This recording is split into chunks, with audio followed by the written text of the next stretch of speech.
इश्क़ Burzam by सेम Asif episode number 14। ये मंज़र है इंडिया के दारुल हुकूमत न्यू दिल्ली का, जहाँ एक गोदाम में हर उम्र और रंग की लड़की मौजूद थी और तकरीबन सब की सब ही नशे में धुत थीं। उन लड़कियों से ठीक से चला भी नहीं जा रहा था और इन लड़कियों को एक बड़े से कंटेनर में डाला जा रहा था। अभी ये काम चल ही रहा था कि इस गोदाम में एक रोल्स रॉयस के साथ 4 सफ़ेद रंग की फॉर्च्यूनर आकर रुकी और फिर उनमें से गार्ड्स बाहर निकले तो एक गार्ड ने आगे बढ़ते रोल्स रॉयस का दरवाज़ा खोला और उसमें से एक सूटेड बूटेड नौजवान, जो उम्र से तकरीबन 26-27 साल का था, बाहर निकला और उस कंटेनर के सामने आते खड़ा हुआ जिस कंटेनर में लड़कियों को लोड किया जा रहा था। ये कंटेनर पानी के ज़रिए अबू ज़ई और फिर दुबई पहुंचाया जाना था। सब लड़कियां हो गई लोड। जी बस ये 2 रहती हैं, इन्हें आपने बाहर रखने को कहा था। कंटेनर के सामने खड़े होते ही वो शख्स बोला तो उसके आदमी ने आगे बढ़ते जवाब दिया, जिस पर उसने फ़ौरन मुड़ते पीछे देखा। अपने सामने 2 लड़कियों को नशे में 2 आदमियों के सहारे खड़ा देखकर वो एक तीखी मुस्कुराहट से हंसा और फिर 2 कदम आगे बढ़ा। इसे लोड कर दो और इसे मेरी गाड़ी में बिठाओ, ये मेरे साथ पैलेस जाएगी। वो आदमी उनमें से लेफ़्ट साइड वाली लड़की को कंटेनर में, जबकि राइट साइड वाली लड़की को अपनी गाड़ी में बिठाने का कहता मुड़ा और फिर कंटेनर की तरफ देखते वापस मुड़ा तो उस लड़की ने, जिससे गाड़ी में बिठाया जाना था, अपनी पूरी आंखें वाह करते अपने सामने खड़े आदमी को देखा, जो उसे पीला ले जाने की बात कर रहा था। उस लड़की की जैसे ही नज़र उस आदमी पर पड़ी तो उसे यकीन हो गया कि अब वो कभी अपनी फैमिली को नहीं देख सकेगी, क्योंकि वो नौजवान आदमी कोई और नहीं बल्कि इंडिया का डॉन और लड़कियों का सबसे बड़ा स्मगलर सुहान पाशा था, जो पूरे इंडिया और अंडरवर्ल्ड की दुनिया में पाशा के नाम से जाना जाता था और जिसके आगे चुड़िया भी पैर मारने से पहले 100 बार सोचती थी। इंडिया के लोग पाशा नामी इस आफत से बहुत डरते थे, क्योंकि पाशा न सिर्फ लड़कियों की स्मगलिंग करता था बल्कि इंडिया का एक बहुत बड़ा रईसज़ादा भी था, जिसके पेट्रोल पंप्स पूरे इंडिया में मौजूद थे। एक इंडिया के सब लोग ही अपनी बेटियों को घरों में महफूज रखते थे, क्योंकि अगर पाशा की गलती से भी किसी लड़की पर नज़र पड़ जाती थी तो फिर पाशा उसे अपने बिस्तर की जीनत बनाकर ही दम लेता था।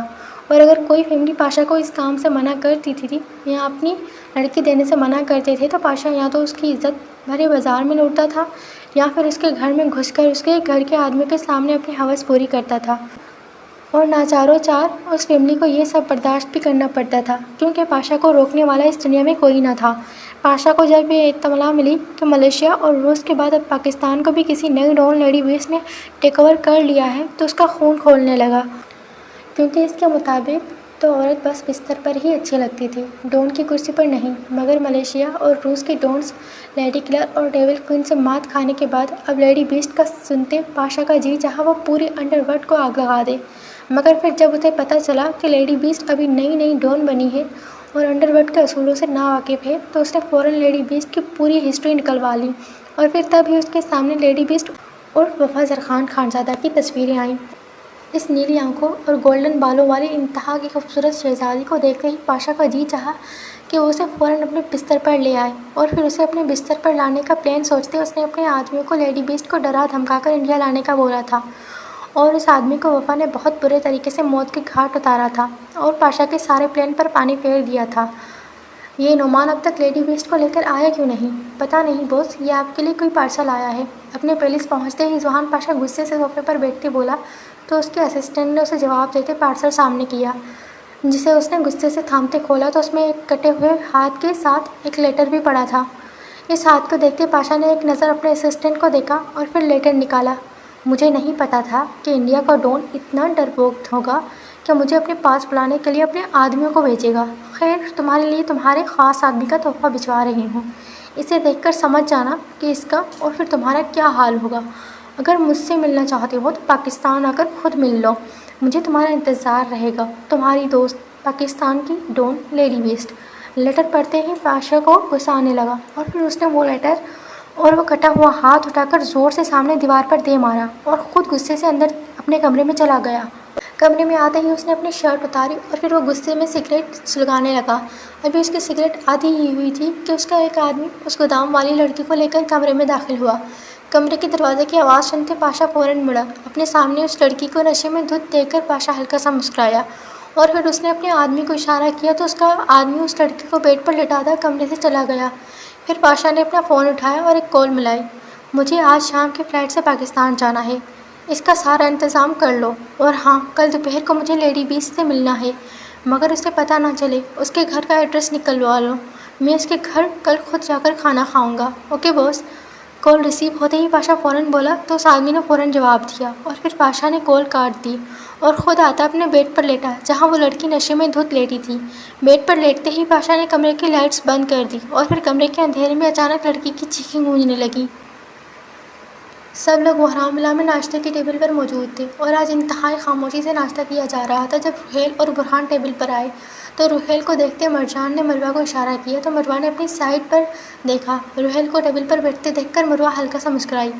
मरजान, वो तुम्हारी दोस्त ने रिश्ते का बताया नहीं? हाँ बताया था, कह रही थी कि उसे इस रिश्ते से कोई एतराज़ नहीं और अगले हफ्ते निकाह भी रख लेते हैं, कोई मसला नहीं। मरवा की बात सुनते मरजान मुस्कुराती बोली तो टेबल पर बैठे सब लोगों ने अपनी हंसी दबाई जबकि रुहेल का नाश्ता डालता हाथ रुका। फिर चंद लम्हों बाद दोबारा डालना शुरू हुआ। मैं तो कल रात से वफ़ा को नहीं भूल रही। वो कैसे अपने दोनों हाथों से फायरिंग कर रही थी और उसने उस आदमी को भी मार दिया। बाबा, ये तो कत्ल होता है ना? हमारी दुनिया में से कत्ल नहीं, अपनी फैमिली की प्रोटेक्शन करना कहते हैं। सबको खामोश होता देखकर आयशा फ़ौरन बोली तो टेबल पर आती वफ़ा ने गिलास में जूस डालते जवाब दिया तो आयशा कुछ खामोश हुई जबकि वफ़ा का हुलिया देखकर सफ़ा परेशान हुई। तुम कहाँ जा रही हो? मैं जा नहीं रही, आ रही हूँ जॉगिंग करके।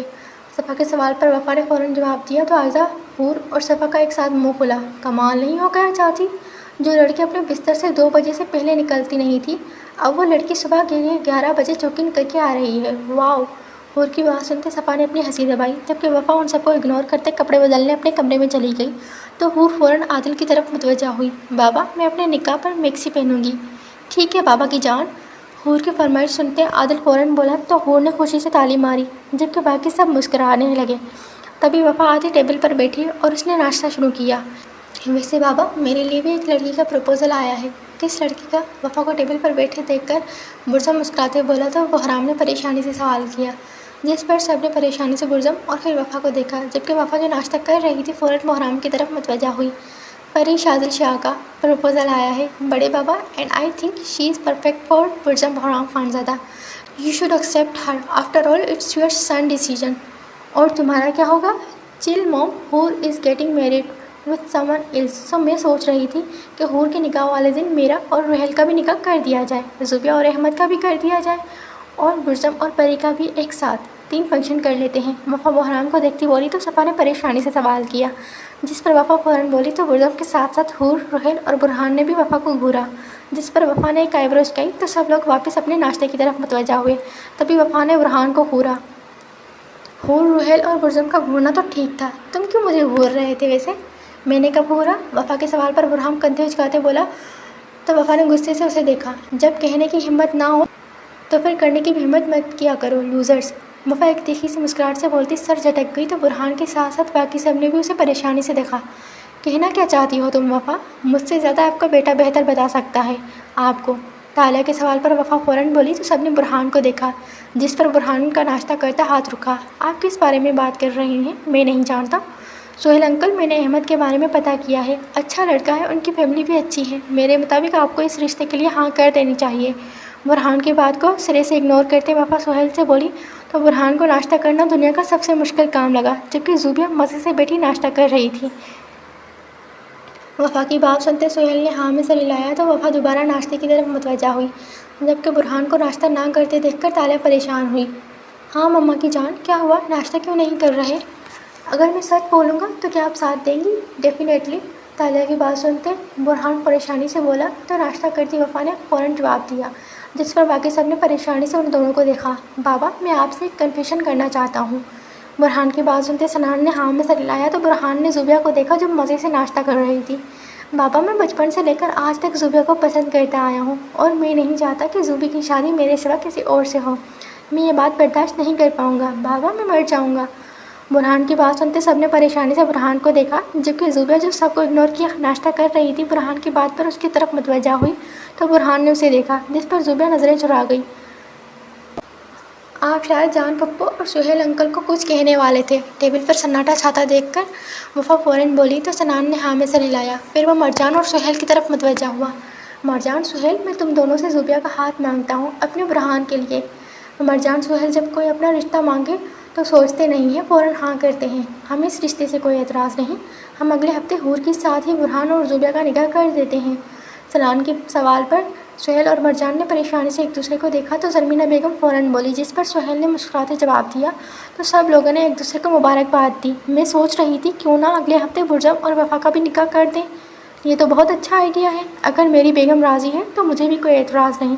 बस बच्चों को पूछ लो। सफ़ा की बात सुनते अदा फ़ौरन बोली तो बहराम ने भी मुस्कुराते जवाब दिया, जिस पर दायमा ने मुस्कुराते वफ़ा और बुरजम को देखा जो खामोशी से नाश्ता कर रहे थे। बुरजम, वफ़ा बताओ, तुम दोनों को एतराज़ तो नहीं? मुझे तो कोई एतराज़ नहीं। दायमा, मुझे क्या एतराज़ होना? दायमा, आप मुझे क्यों पूछ रही हैं?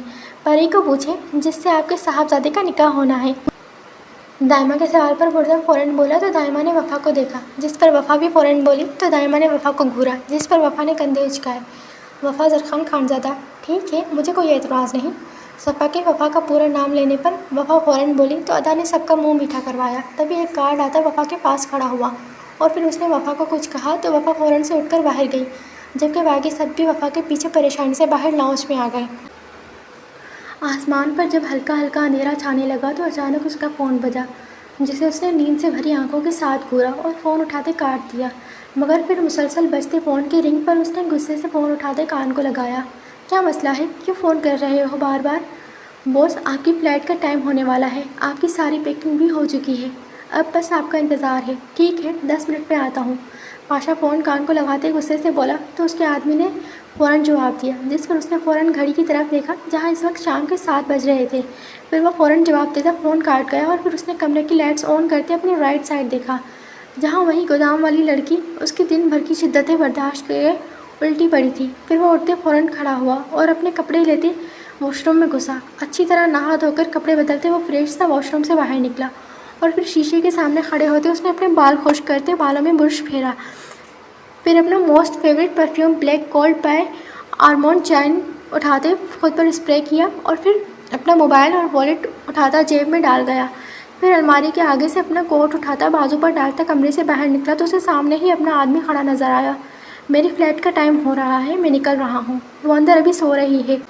जब उठे तो उसे उसकी ज़रूरत का सब सामान दे देना और हाँ, याद रखना, जब तक मैं वापस नहीं आ जाता वो यहीं रहेगी। मुझे अभी उसकी और ज़रूरत है, ख्याल रखना उसका। Okay boss. पाशा अपने मोबाइल पर मसरूफ़ सा बोला तो उसके आदमी ने फ़ौरन जवाब दिया, जिस पर उसने हाँ में सर हिलाते फ़ौरन जवाब दिया। तो पाशा घर से निकलता सीधा पोर्च में आता अपनी गाड़ी में बैठा और फिर वो गाड़ी सीधा अंदर गांधी इंटरनेशनल एयरपोर्ट पर जाकर रुकी। तो पाशा अपनी गाड़ी से उतरता अपने गार्ड के हमरा अपनी फ़्लाइट में आकर बैठा और फिर चंद ही लम्हों में वो फ़्लाइट पाकिस्तान जाने के लिए टेक ऑफ कर गई और फिर तकरीबन 10 घंटों की फ़्लाइट के बाद पाकिस्तान के जिना इंटरनेशनल एयरपोर्ट पर लैंड कर गई। जिस वक्त पाशा कराची की सरजमीन पर उतरा उस वक्त सुबह के 5 बज रहे थे। पाशा एयरपोर्ट से सीधा अपने होटल आवारी टावर्स गया, जो फातिमा जिना रोड पर मौजूद था। होटल पहुंचते ही पाशा थका हारा सा अपने बेड पर सो गया। फिर जब उसकी दोबारा आँख खुली तो इस वक्त सुबह के 12 बज रहे थे। फिर कपड़े बदलते फ्रेश होता वो होटल से बाहर निकला और सीधा क्लॉक टावर डिफेंस पहुंचा और वहां पर नाश्ता किया। उसके बाद वहां से निकलते वो वापस अपने होटल पहुंचा तो उसका एक आदमी जो पहले से ही पाकिस्तान में मौजूद था उससे मिलने उसके होटल आया। पाशा के कमरे में दाखिल होते ही पाशा ने उसे बैठने का इशारा किया तो वो पाशा के सामने वाले सोफे पर बैठ गया। फिर पाशा ने अपनी सिगरेट निकालकर सुलगाई और उठ खड़ा हुआ तो वो आदमी भी फ़ौरन खड़ा हुआ, जिस पर पाशा ने उसे बैठने का इशारा किया और खुद आता अपने कमरे में बनी खिड़की के सामने खड़ा हुआ और सिगरेट की कश लगाने लगा। मैंने तुमसे कहा था कि मेरे आने तक लेडी बीस्ट के घर का एड्रेस पता करके रखो।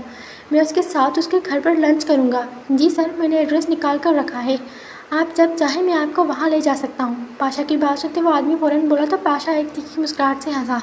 बहुत शौक था ना लेडी बीस्ट मुझसे पाकिस्तान में मिलने के लिए। अब मैं तुम्हें तुम्हारे ही घर पर मिलूँगा। तैयार रहो, आ रहा हूँ मैं। पाशा अपने दिमाग में सोचता सिगरेट पीने लगा। तकरीबन 15 मिनट के बाद जब वो उसका सिगरेट ख़त्म हुआ तो वो फ़ौरन मुड़ा। चलो लेडी बीस्ट के घर चलें। पाशा अपनी बात मुकम्मल करता अपना लॉन्ग कोट पहनता बाहर निकला और उसके पीछे पीछे ही उसके आदमी बाहर निकले और फिर वो लोग सीधा बहराम मिला पहुँचे तो रमेश पाशा को देखता फ़ौरन अंदर आया और फिर वफ़ा की कान के करीब झुका। मैम, आपसे मिलने कोई आदमी आया है। रमेश की बात सुनते वफ़ा फ़ौरन उठती लाउंज में आई तो बाकी खानज़ादा फैमिली भी लाउंज में आई। अपने सामने एक 27 साल नौजवान मर्द को टांग पर टांग रखे सोफे पर बैठे देखकर सब लोग परेशान हुए। उन सबको परेशानी से अपनी तरफ देखते देखकर वो लड़का फ़ौरन खड़ा हुआ। मैं यहाँ लेडी बीस से मिलने आया हूँ। किस लिए? हैरत की बात है, मुझे मेरे ही आदमी का हाथ एक लेटर के साथ भिजवाकर पाकिस्तान बुलवाने के बाद भी मुझसे पूछ रही हो कि मैं यहाँ किस लिए आया हूँ। I am shocked. पाशा की बात सुनते वफ़ा फ़ौरन बोली तो पाशा ने मुस्कुराते जवाब दिया, जिस पर वफ़ा खामोश रही। तो पाशा वफ़ा के सामने आता खड़ा हुआ। इस बंदा नाचीज़ को ज़ुहान पाशा कहते हैं और आप? वफ़ा ज़रख़ान खानज़ादा। मैं इंडिया का डॉन हूँ पाशा, और यहाँ आपके साथ आपके घर पर आपकी फैमिली के साथ दोपहर का खाना खाने का ख्वाहिशमंद हूँ। पाशा की बात सुनते वफ़ा फ़ौरन बोली तो पाशा ने मुस्कुराते जवाब दिया, जिस पर वफ़ा ने उसे घूरा। आई एम सॉरी, मगर हम लोग अभी नाश्ता करके फ़ारिग हुए हैं, दोपहर का खाना लेट खाएंगे। कोई बात नहीं, मैं इंतज़ार कर लूँगा। वैसे भी मैं यहाँ सिर्फ खाना खाने थोड़ी आया हूँ, बल्कि यहाँ आपके साथ पार्टनरशिप करने आया हूँ। मुझे लड़कियों की स्मगलिंग में कोई पार्टनरशिप नहीं करनी। You man leave. वफ़ा की बात सुनते पाशा सामने सोफे पर बैठता बोला तो वफ़ा ने फ़ौरन जवाब देते बाहर के दरवाजे की तरफ इशारा किया, जिस पर पाशा हल्का सा मुस्कुराया। जानता हूँ इस लेडी किलर और डेविल क्वीन की तरह तुम भी ये काम नहीं करोगी, इसलिए मैं यहाँ लड़कियों की नहीं डायमंड्स की स्मगलिंग में पार्टनरशिप करने आया हूँ। उससे तुम्हें भी बहुत फ़ायदा होगा, रातों रात मालो माल हो जाओगी। शायद तुम अंधे हो इसलिए तो देख नहीं सकते। अमीरी तो मुझे विरासत में मिली है, पावर्स में मैंने खुद कमा ली है। मुझे तुम्हारे किसी ऑफ़र की ज़रूरत नहीं। पाशा की बात सुनते वफ़ा उसके सामने पड़े सोफे पर टांग जमाते बैठती बोली, और पाशा को अंदर तक चिढ़ आ गई। ठीक है, फिर डायमंड्स की स्मगलिंग भी रहने दो, मुझसे शादी कर लो, रानी बनाकर रखूँगा। पाकिस्तान और इंडिया पर न सिर्फ ऐश करोगे बल्कि तुम्हारे हुस्न को भी 4 चाँद लगा दूँगा। वफ़ा की बात सुनते पाशा ने अपने दांत पीसे, फिर वह अपनी दोनों कोहनियाँ अपने घुटनों पर रखता हल्का सा आगे को झुका और एक आंख मारता बोला, तो वफ़ा भी अपने दोनों घुटनों पर हाथ रखते हल्का सा आगे को झुकी। मैं तुम्हारा ये प्रपोज़ल भी रिजेक्ट करती हूँ, क्योंकि मैं ऐसे के साथ ज़िंदगी नहीं गुजार सकती जो हर किस्म की औरत के साथ हम बिस्तर हुआ है। और तुम जो मेरे हुस्न को 4 चाँद लगाने की बात कर रहे हो, मेरे हुस्न को पहले से ही 4 चाँद लगे हैं, तभी तो मुझे देखकर तुम्हारा ईमान डगमगा गया। मेरा हुस्न तो नामुकम्मल है और उसे मुकम्मल सिर्फ एक ही शख्स कर सकता है, वो जिसने मेरे लिए आज तक खुद को पाकीज़ा रखा है, ना कि वो जो नापाक हो। वफ़ा पाशा का प्रपोज़ल उसके मुंह पर मारते बोली तो पाशा को गुस्सा आया। फिर वफ़ा ने बुर्ज़म को देखते जवाब दिया तो बुर्ज़म हल्का सा मुस्कुराया, जो पाशा को आग बगोला कर गया। भूलो मत, तुम एक लड़की हो। ये बात मुझे नहीं, तुम्हें याद रखनी चाहिए कि मैं एक लड़की हूँ, और जब एक लड़की अपनी और अपनों की हिफाजत करने पर आती है तो तबाही मचा देती है। याद रखना इस बात को। देखते हैं, दरवाज़ा बंद करके जाना। पाशा की बात सुनते वफ़ा फ़ौरन बोली तो पाशा एक तीखी मुस्कुराहट से बोला, जिस पर वफ़ा सोफे के पुश्त से टेक लगाती टांग पर टांग जमाती सुकून से बोली तो पाशा गुस्से में उठकर वहाँ से चला गया, जबकि पीछे वफ़ा बस उस दरवाजे को घूरते रह गई जहाँ से अभी पाशा निकल कर बाहर गया था।